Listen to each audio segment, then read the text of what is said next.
Pour un entrepreneur, le choix du régime matrimonial est très important. Il a des conséquences sur la protection de son conjoint, mais aussi sur sa vie professionnelle, personnelle et familiale. Tour d'horizon des régimes existants et des points incontournables à connaître avant de faire votre choix. Sans contrat de mariage, c'est le régime de la communauté réduite aux acquêts qui s'applique. Les biens des époux sont alors divisés en deux catégories.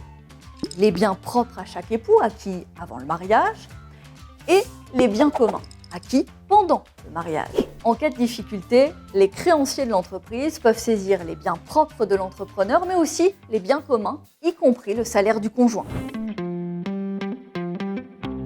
Si vous avez signé un contrat de mariage devant notaire et choisi le régime de la communauté universelle, tous les biens sont en commun. Dans ce cas, tous les biens peuvent être saisis par les créanciers. Point important, dans les régimes de la communauté réduite aux acquêts, de la communauté universelle, l'entrepreneur gère seul son entreprise, mais doit obtenir l'accord de son conjoint pour effectuer certains actes, comme par exemple vendre l'immeuble où est exercée l'activité. Et si l'entreprise est un bien commun, le conjoint peut prétendre à 50% de la valeur du fonds ou des titres en cas de divorce.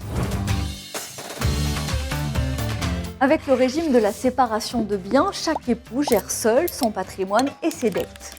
Les biens du conjoint sont donc protégés. Seuls les biens de l'entrepreneur peuvent être saisis. L'entrepreneur bénéficie d'une autonomie totale dans la gestion de son activité et le divorce n'a aucun effet sur l'entreprise.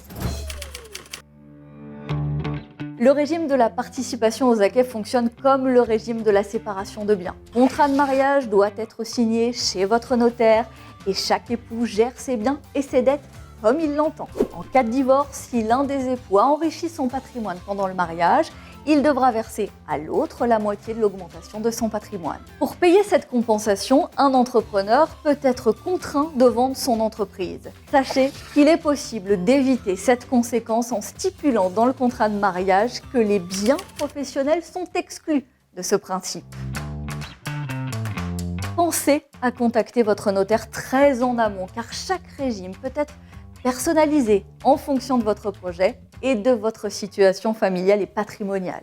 Sachez qu'il est toujours possible de changer ou de modifier un contrat de mariage. Votre notaire saura vous conseiller et vous accompagner dans cette démarche.